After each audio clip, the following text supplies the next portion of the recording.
दिलदार पाकिस्तान की पॉडकास्ट में शहजादी का प्यार भरा आदाब। मुतादिद खतूत और ईमेल्स लिखने के बाद चीफ जस्टिस को सोचा कि आपसे बात करें उन सवालात की जो तकरीबन सभी लोग पूछ रहे हैं और बहुत से सवालात बीच में शायद नहीं भी पूछे जा रहे। और उस वक्त क्या है, कल की बात या परसों की बात, तब तक अभी बयान या अनाउंसमेंट नहीं आई थी कि जुडिशल कमीशन बन गया है। बहरहाल देर तो हो गई, देर तो कर दी। इतनी देर खामोशी के बाद इस किस्म के केसेस में इंतहाई ज़रूरी होता है जल्दी से एक्शन लेना। बहरहाल मर्जी है अदालत की। अब क्योंकि जुडिशल कमीशन बन गया है, कुछ इसके बारे में भी सवालात आएंगे। एक बात जो मैंने नोट की है कि जो केन्या का मीडिया है उसने इस केस को काफ़ी तवज्जो दी है। उनके जो टीवी प्रोग्राम्स हैं उन्होंने वहाँ पे जब डिस्कशन की तो तब भी उन्होंने यही कंसर्न जाहिर किया कि हमारे मुल्क की पहले ही रेपुटेशन बहुत ख़राब है, तो इस तरह इंटरनेशनल कम्युनिटी को और भी बुरा पैगाम जाता है। क्योंकि उन्होंने देखा है कि तकरीबन एक साल में 1000 से ज़्यादा जो है इस किस्म के कत्ल होते हैं। और जब प्रिंट मीडिया की तरफ देखा तो वहाँ पे एक रिपोर्टर है जिसने बाकायदा फॉलो किया है सारी इस केस में जो कुछ भी है, क्योंकि वहाँ का जो अखबार है द नेशन, उसने अपनी टीम भेजी, क्योंकि द स्टैंडर्ड जो है उन्होंने भी अपनी टीम भेजी। तो उन्होंने एक रिपोर्ट जो दी है उसमें कार के मुख्तलिफ साइड्स दिखाई हैं, उसमें गोलियों के निशान दिखाए हैं, जहाँ पे उन्होंने बताया है कि 6 गोलियां उन्होंने टोटल बोली हैं। तो बहरहाल उसकी तरफ बाद में चलते हैं, लेकिन एक बात ज़रूर समझ आई है कि केन्या का जो मीडिया है वो उनको अपने मुल्क की इज्जत का भी ख्याल है। लेकिन क्या किया जाए, गरीब ममालिक, बीमारी तो एक ही है। करप्ट लोग इक़्तिदार संभालते हैं तो फिर जराइम बढ़ जाते हैं। लेकिन अरशद शरीफ के मामले में केन्या के मीडिया ने बहुत संजीदगी से तवज्जो दी है। हो सकता है पहले भी देते हों, लेकिन क्योंकि वो कंसर्न नहीं थी तो इसलिए कभी उसका पता नहीं लगा। और अरशद शरीफ का केस क्योंकि काफ़ी हाई प्रोफाइल है और बदकिस्मती से उनके पास 10 अक्टूबर को 2 जो है इंडियन नेशनल जो है वो उनके लापता होने की वहाँ पे केन्या में खबर भी चल रही थी, और ऊपर से ये वाक़या हो गया और अभी तक वो जो 2 थे उनका अभी भी पता नहीं है। तो लिखा ये हुआ है कि वो जो 2 इंडियंस जो हैं उनके जो हैं वालिदैन, घर वाले जो हैं, वो मोदी साहब से दरख्वास्त कर रहे हैं कि वो कोशिश करें ताकि उनके जो दो मुख्तलिफ ख़ानदान हैं उनका एक फ़र्द जो था वहाँ पर, जो कि काम करने के लिए केन्या में गए थे, तो इसलिए वो मदद मांग रहे हैं। केन्या के जो प्रेसिडेंट हैं वो भी नए आए हैं और उनके ऊपर आते सारी और भी बहुत सी चीज़ें हैं। लेकिन ये 2 जो केसेस हैं, पहले तो वो किडनैपिंग के हैं इंडियन के 2 लोग, और अब ख़ास तौर पे अरशद शरीफ का जो है, तो उनको काफ़ी दबाव महसूस हो रहा है, क्योंकि अभी नई हुकूमत जो है अभी प्रॉपर तरीके से सेटल भी नहीं हुई। अगर आप केन्या का प्रिंट मीडिया चेक कर लें तो आपको कहीं ना कहीं अरशद शरीफ से मुतालिक अखबार मतलब खबर आर्टिकल ज़रूर नज़र आएगा, और काफ़ी ज़्यादा तादाद में भी नज़र आएंगे। अखबार नेशन का एक सहाफ़ी नबुआ केज जो है वो मुतवातर आर्टिकल्स लिख रहा है 24 अक्टूबर से अब तक। तो अब तक आपको जो भी रिपोर्ट्स या आर्टिकल्स पढ़ने को मिलेंगी, तो आप भी महसूस करेंगे कि उनमें से भी और बहुत से सवालात उठते हैं जिनको तफ्तीश करने के लिए एक ख़ास जुडिशल कमीशन की बहुत सख्त ज़रूरत है। और ये केस ऐसा है नहीं कि बहुत जल्दी हल भी हो जाएगा, क्योंकि बहुत से इसमें अनासर हैं और बहुत सी ऐसी चीज़ें हैं जिनको बाकायदा थॉरोली देखने की, परखने की ज़रूरत है। अफसोस की बात तो ये है कि जो टीम पाकिस्तान से शहबाज शरीफ ने भेजी थी उससे पहले भी कोई उम्मीद नहीं थी। आप भी जानते हैं, क्योंकि शहबाज शरीफ को जाहिर है कि पता तो है मालूमात का। वो बातें ख़ास तौर पर कि जब वो पाकिस्तान में था अरशद शरीफ, तो उसको कौन धमकाता था, कौन फ़ोन कॉल करता था, किसने उसके लिए ज़मीन तंग की हुई थी, क्यों उसको मुल्क छोड़ना पड़ा, तो उसके अलावा मुकदमे कौन दर्ज करवा रहा था। तो शहबाज शरीफ को पता तो है इनका सब चीज़ों का। और एक बहुत ख़ास बात जो है वो है कि जो नेटफ्लिक्स की डॉक्यूमेंट्री जिसके ऊपर अरशद शरीफ काम कर रहा था बिहाइंड क्लोज डोर्स, उसके बारे में अगर आप थोड़ा सा भी ध्यान दें तो मेरे ख्याल में बच्चा जो है उसको भी पता होगा कि उससे कौन कौन से अफराद जो थे उनको नुकसान पहुंच सकता था, यानी कि उनके सारे राज खुलने वाले थे। ये वही अफराद हैं जो समझते हैं कि आवाम में उनकी इज्जत है। ये सारे राज खुलने पर किस किस ताकतवर शख्स की खुद साख्ता क्रेडिबिलिटी खराब होगी, ये सब जानते हैं। हालांकि ताकतवर हैं, और थे वो लोग अपने पैसे की वजह से ताकतवर या ओहदे की वजह से? ऐसे तो बिल्कुल बुज़दिल हैं। खैर, शहबाज शरीफ ने जिन अफराद को चुनकर जल्दी से केन्या भेज दिया था गोंगलुओं से मट्टी झाड़ने के लिए, वहां पर मट्टी वगैरह झाड़कर फोटो उतरवा कर वापस आ गए, और अवाम के सामने कोई ऐसी किसी भी काबिल जिक्र तहकीक की तफसील तो एक जगह एक दो नुकात भी नहीं आए। सुना यही गया है कि वहाँ की पुलिस ने कोई खास तावन नहीं किया। इसी दौरान और बहुत से दूसरे बयानात भी सुनने को मिले, जैसे तस्नीम हैदर का बयान सामने आया, और वैसे तो मरियम सफ्दर की जो वीडियो पब्लिशर्स ने की थी मिशन पॉसिबल की केक काटने की, भी सबने देखी। अब सबसे पहला सवाल है अरशद शरीफ की मूवमेंट का। मुख्तलिफ खबरों में दुबई, लंदन और केन्या का जिक्र हुआ। फिर दुबई हुकूमत की तरफ से उनको खबरदार किया गया कि आप क्योंकि जर्नलिस्ट हैं तो हम आपको ऑप्शन देते हैं कि आप मुल्क छोड़ जाएं, वरना हमें कहा गया है कि हम आपको उनके हवाले कर दें। इसलिए कि वहाँ की हुकूमत को कहा गया था कि अरशद शरीफ को हमारे हवाले कर। अब देखिए, सिवाय हुकूमत के ताकतवर लोगों के कौन डिमांड कर सकता है दुबई के? कोई परचून वाला तो नहीं कर सकता ना। ये तो बात साफ जाहिर है, माने या ना माने। और अब कि हम जानते हैं कि जाहिर है कि इन ताकतवर लोगों में से कोई ना कोई तो ज़रूर ही प्रेशर डाल रहा होगा दुबई की हुकूमत पर कि इसको वापस कर दें, अरशद शरीफ को मुल्क वापस भेज दें। तो देखना ये है, सवाल ये पैदा होता है कि वो वाहद कौन था, या एक से ज़्यादा लोग थे जिन्होंने ये दरख्वास्त की थी। कौन वापसी पर जोर दे रहा था और अपना असर और रसूख इस्तेमाल कर रहा था। अब देखा जाए तो अरब ममालिक से मोहब्बतें नवाज शरीफ की भी बहुत हैं। जाहिर है उसकी फैमिली की जो है पूरी जो है उनकी भी दोस्ती है उसी हिसाब से। और जरदारी साहब तो आते जाते रहते हैं से भी, क्योंकि वो अंडरग्राउंड काम करते रहते हैं तो उनका इतना पता नहीं चलता, लेकिन अक्सर फिर भी खबरों में देखने में आता है कि उनकी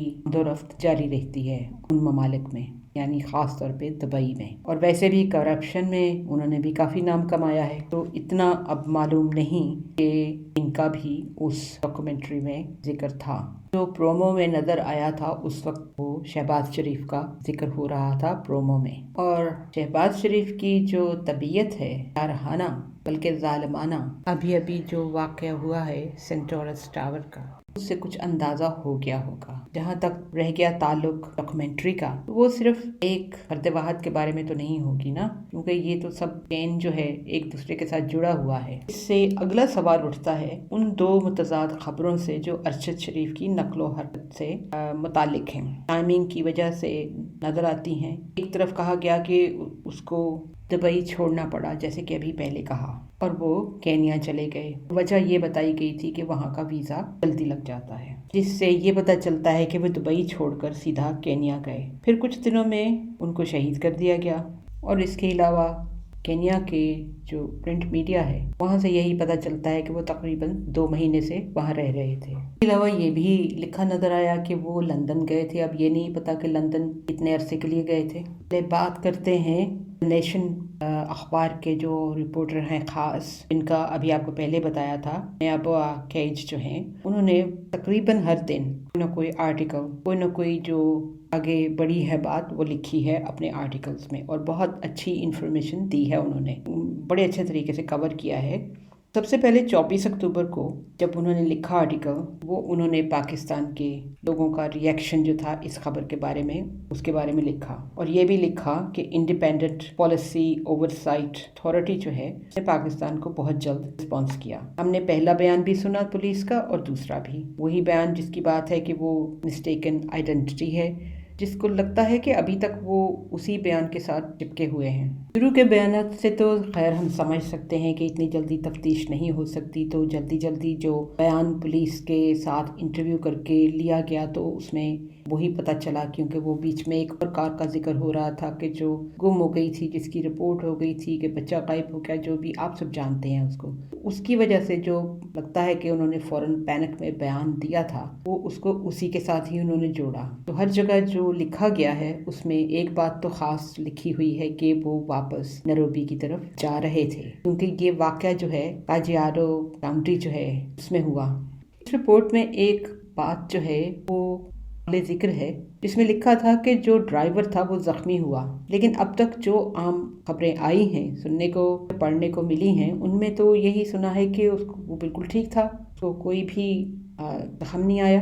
और यही हैं छोटे छोटे सवालात जिनके लिए एक तरीके का जुडिशल कमीशन जो है बहुत ज़रूरी है। आपसे पहले वो जो दी स्टैंडर्ड जो है केन्या का अखबार, उसकी बात की थी कि जो आर्टिकल लिखा था उसमें उन्होंने जो फोटोज़ दी हुई थी वो क्लोजअप की फ़ोटोज़ थी कार की। 6 गोलियां तो उन्होंने लिखी थी, तो कि 2 थी पिछले जो है शीशे के ऊपर लगी नज़र आ रही थी, और एक जो पिछला दायां दरवाज़ा है उसके शीशे में थी, और उसके अलावा जो एक गोली थी वो पिछला दाएं का जो दरवाज़ा है उसकी बॉडी में थी, और एक गोली काल्पन टायर को लगी थी। छठी की सही क्लियर समझ नहीं आई। जब हम कार में साथ बैठने की बात करते हैं तो इंसान यही सोचता है कि अरशद शरीफ कार में पैसेंजर सीट पर बैठे हुए थे, लेकिन कार के पिछले दरवाजे पर जो दाईं हाथ वाला था वो गोली फिर इसको मारी गई। जब इस किस्म के जराइम की तफ्तीश होती है तो फिर देखा जाता है कि कितनी गोलियां मारी गईं, कौन सी डायरेक्शन से मारी गईं, और मारने वाला एक था या एक से ज्यादा लोग थे। इसमें यह भी लिखा है कि ड्राइवर जख्मी हुआ, जैसे कि आपको पहले बताया, और साथ में ये लिखा था कि उसे अस्पताल ले जाया गया। ये बात मालूम नहीं जल्दी में लिख दी और कैसे लिख दी। अगर उसको अस्पताल ले जाया गया तो फिर अरशद शरीफ को अस्पताल क्यों नहीं ले जाया गया?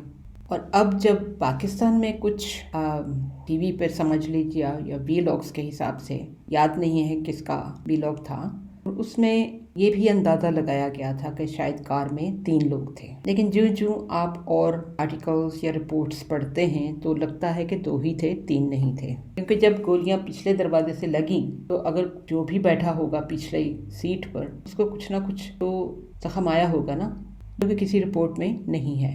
वहाँ की सारी खबरों में हर जगह पे यही लिखा हुआ है कि अरशद शरीफ अपने भाई के साथ उस वक्त अपनी कार में बैठे हुए थे, लेकिन ये क्लियर नहीं हुआ कि वो कज़न था या दोस्त था। लेकिन आगे आगे जो है थोड़ी थोड़ी हमें इंफॉर्मेशन ऐसे मिलती है कि हम थोड़ा सा अंदाज़ा खुद लगा सकते हैं। हाँ, अलबत्ता ये ज़रूर पढ़ने में नज़र आया कि इस तरह गोलियों की बरसात से घबरा कर अरशद शरीफ को जख्मी देखकर खुर्रम अहमद था उसका नाम, अपने भाई वकार अहमद को फ़ोन किया, जिसने उसको कहा घर ले आओ। इस बात की अभी तक भी समझ नहीं आई कि घर क्यों ले आओ। ये अभी बाद में आपको बताएंगे, जो लोकेशन है उसकी जो डिस्टेंस है सब कुछ, उसके हिसाब से भी कोई तुक नहीं बनती कि अगर जख्मी है तो घर क्यों ले आओ। ये वो भाई है जो इतना सीरियस बिजनेस चला रहा है, इसके बाद में आपको मालूमात देंगे कि वो बिजनेस था क्या, वो जगह थी कहाँ पर उस दिन अरशद शरीफ गए थे। तो इस किस्म का सीरियस प्रोफेशनल जो चलाने वाला बंदा है वो क्या ये नहीं कहेगा अस्पताल ले जाओ, घर क्यों ले आओ। भी आम समझ लीजिए इस किस्म की सिचुएशन में, ये तो बहुत एक्सट्रीम सिचुएशन है ना, तो इंस्टिंक्ट इंसान की क्या कहती है कि जल्दी से डॉक्टर को बुलाओ, एम्बुलेंस को बुलाओ, जल्दी से बंदे को तिब्बी इमदाद मिलनी चाहिए। इन सारी खबरों में, इन सारे आर्टिकल्स में जो मेरी नज़र से गुजरे हैं, उसमें किसी में भी ये सवाल नहीं पूछा गया कि उसको फ़ौरन, कि अरशद शरीफ को फ़ौरन उस हालत में, ज़ख्मी हालत में अस्पताल क्यों नहीं ले जाया गया। इस शूटिंग की खबर के बाद सुबह तकरीबन केन्या के जो अखबार थे, सुबह सुबह उन्होंने अपनी टीम भेजी रिपोर्टर्स की वहाँ पर सवाल जवाब करने के लिए, हालात देखने के लिए, जगह देखने के लिए, जैसे कि रिपोर्टर्स जाते हैं। स्टैंडर्ड जिसने फोटोज़ दी हुई थी उसने ये ख़ास ज़रूर लिखा हुआ है कि दाएं हाथ का जो टायर था वो डिप्लीट हुआ था। ये नहीं उसने लिखा कि अगला टायर था कि पिछला टायर था। तो गोलियां पिछले दरवाजे, दाएं हाथ के दरवाजे को लगी हैं, तो ये काफ़ी पॉसिबल है कि ये टायर भी दाएं हाथ का पिछला टायर था। अच्छी बात तो ये है कि अगर जुडिशल कमीशन जो है वो जो साथी सहाफ़ी हैं अरशद शरीफ के यहाँ पाकिस्तान में, उनको बुलाकर उनसे गवाहियाँ लें तो उनका आधा काम आसान हो सकता है। अगर वो पता करना चाहें कि अरशद शरीफ को धमकियां कौन दे रहा था, का वहाँ पर रहना किसने मुश्किल किया हुआ था, ये मालूमात वो सब जो उसके करीब थे, जो उसको जानते थे, सहाफ़ियों के पास हैं। इस हादसे में ये बात समझ आई है कि सबसे पहले जो खबर मिली थी उनकी बीवी जावेरिया को मिली थी, जिन्होंने ट्विटर पर अनाउंस किया था इस खबर को। तो ये भी एक किस्म से समझ लें कि बेहतरी है کیونکہ اگر اس کو کمپیئر کیا جائے ان لاپتہ افراد کو جن کا ابھی تک کوئی سراغ نہیں مل رہا، کیونکہ ان کا ابھی شروع میں ذکر کیا تھا جو کہ انڈین نیشنل ہیں، تو اگر کانٹیکٹ کلوز نہ ہوتا یا نہ پتہ چلتا تو اتنے دن ارشد شریف کو یہی سمجھا جا سکتا تھا کہ وہ لاپتہ ہے۔ جاویریہ کی اس ٹویٹ کے بعد ہماری جو امپورٹڈ سرکار ہے انہوں نے بہت پھرتی سے افسردگی کی ٹویٹ کی، حالانکہ یہ وہی شہباز شریف ہیں جن کے منہ سے ایک لفظ نہیں نکلا تھا شہباز کے ساتھ جو کچھ ہوا، اس کے بعد عمران ریاض خان کے ساتھ جو کچھ ہوا، جمیل فاروقی کے ساتھ جو کچھ ہوا، اور آپ کو پتہ ہے کون کون سے صحافی جو ہیں ان کے ساتھ کیا ہوا اور کیا نہیں ہوا، حتیٰ کہ ایاز میر تک بھی شہباز شریف کے منہ سے کچھ نہیں نکلا۔ اور یہ جو سب ناانصافیاں ہو رہی تھیں، کسی بھی حکومت کے امپورٹڈ حکومت کے کسی بندے کا بھی بیان نہیں آیا سوائے رانا ثناء اللہ کی دھمکیوں کے۔ اب واپس آتے ہیں ارشد شریف کے کیس میں وہ سوالات جن کے لیے تحقیق اور اس کے جوابات ہم سب کے لیے اور خاص طور پر ارشد شریف کے خاندان کے لیے بہت ضروری ہیں۔ نیروبی میں جو پاکستان کا ہائی کمیشن ہے، کیا انہوں نے اب تک اس حکومت کو رپورٹ بھیج دی ہے؟ اگر بھیجی ہے تو کس دن بھیجی ہے؟ اور سننے میں یہ آیا ہے کہ انہوں نے موبائل فون اور جو لیپ ٹاپ تھا وہ ڈھونڈ لیا تھا ارشد شریف کی رہائش سے، لیکن رپورٹ کے بارے میں کوئی خاص خبر نہیں لکھی۔ غالباً 24 کو یا شاید 25 کو آڈیو تھی، وہ وہاں کی چرومو مورچری ہے وہاں بھیج دی گئی تھی۔ اگلا سوال یہ بنتا ہے کہ جو پاکستان کی ٹیم گئی تھی انہوں نے اس مورچری کے جو لوگ انتظام کرتے ہیں یا کام کرتے ہیں ان سے کوئی سوالات پوچھے کہ انہوں نے باڈی آبزرو کی ہوگی، کچھ نوٹس بنائے ہوں گے، کچھ لکھا ہوگا، کیونکہ جیسے کہ بعد میں ایک خبر آئی تھی کہ بہت تشدد ہوا مارنے سے پہلے، پھر خبر آئی کہ نہیں ہوا، اس لیے کہ دونوں پیتھولوجیز کی جو رپورٹس تھیں کینیا کی اور پاکستان کی ان میں تضاد تھا۔ کیا ضروری نہیں تھا کہ وہ جو مورچری کے لوگ تھے ان سے بات کی جاتی، یا پاکستان کی ٹیم نے ان سے سوالات کیے ہیں؟ یہ جو 600 صفحوں کی رپورٹ ہے ہو سکتا ہے اس میں ذکر ہو، تو ہمیں انتظار کرنا پڑے گا۔ 22 نومبر 2022 کا جو اخبار تھا دا نیشن، اس میں اسی صحافی نے، اس کا نام نیابوا کیج ہے، اس نے اپنے آرٹیکل میں لکھا ہے کہ 23 اکتوبر کو جنرل سروس یونٹ ان کے آفیسرز نے جو ہے ارشد شریف کو مگاری کیسریاں روڈ جو ہے اس پر مارا۔ یہ سڑک جو ہے اجیارہ جو ہے کاؤنٹی ویسٹ وہاں پر ہے۔ تو لکھا تھا کہ وہ جو وہاں پر کلب ہے وہ ایک سپورٹس فیسیلٹی ہے آؤٹ ڈور سپورٹس کی، اس کے بارے میں بھی آپ سے تفصیل سے تھوڑا سا بعد میں بتائیں گے، لیکن اس رپورٹ میں جو 22 نومبر کی ہے اس میں لکھا تھا کہ اس وقت ارشد شریف وہاں سے جس کو کلب بھی کہہ سکتے ہیں، جو بھی کہہ سکتے ہیں، وہاں سے باہر نکلے تھے نیروبی جانے کے لیے۔ حوالہ دیا ہے کہ یہ جو کلب ہے یہ انڈین اور پاکستانیز جو ہیں ان میں کافی مقبول ہے۔ اس کلب کو ایموٹاموینیا بولتے ہیں۔ خرم احمد جو ہے وہ کینیا میں ارشد شریف کا میزبان تھا، اس کا بھائی وقار احمد ہے اور یہ دونوں بھائی کہا جاتا ہے کہ یہ میزبان تھے۔ اب اگلا سوال جو ہے یہ ہے کہ خرم احمد سے سوالات پوچھے گئے ہیں، کیونکہ اب تک کوئی ان کی تصویر کچھ ایسا جو ہے لنک نظر نہیں آیا۔ ویسے اگر گوگل کریں تو آپ کو شاید نظر آ جائے، لیکن ہمارے پاکستانی میڈیا نے ابھی تک کوئی ان کی تصویر وغیرہ شائع نہیں کی۔ ایک حساب سے ٹھیک بھی ہے کہ جب تک پروف نہیں ہو جاتا، جب تک بات آگے نہیں بڑھتی، تب تک ہو سکتا ہے کہ یہ غلط ہو۔ کم از کم یہ تو پتہ چلنا چاہیے نا کہ ان سے سوالات ہوئے ہیں کہ نہیں ہوئے۔ آج کی پوڈ کاسٹ کافی لمبی ہو گئی ہے، تو یہ جو سوالات ہیں ان کا سلسلہ جاری رکھیں گے اپنے اگلی پوڈ کاسٹ میں۔ خدا کرے کہ انصاف مل جائے ارشد شریف کی امی کو، ان کی فیملی کو، ان کی بیوی کو، ان کے بچوں کو۔ لیکن پاکستان ہے، کچھ بہت امید نہیں ہے، لیکن پھر بھی اللہ تعالیٰ سے امید ضرور رکھتے ہیں کہ شاید اس دفعہ یہ طاقتور ظالم لوگ جو ہیں پکڑے جائیں۔ انشاءاللہ اگلی پوڈ کاسٹ میں آپ سے ملاقات ہوگی۔ تب تک خدا حافظ، ٹیک کیئر، گاڈ بلیس، اللہ حافظ۔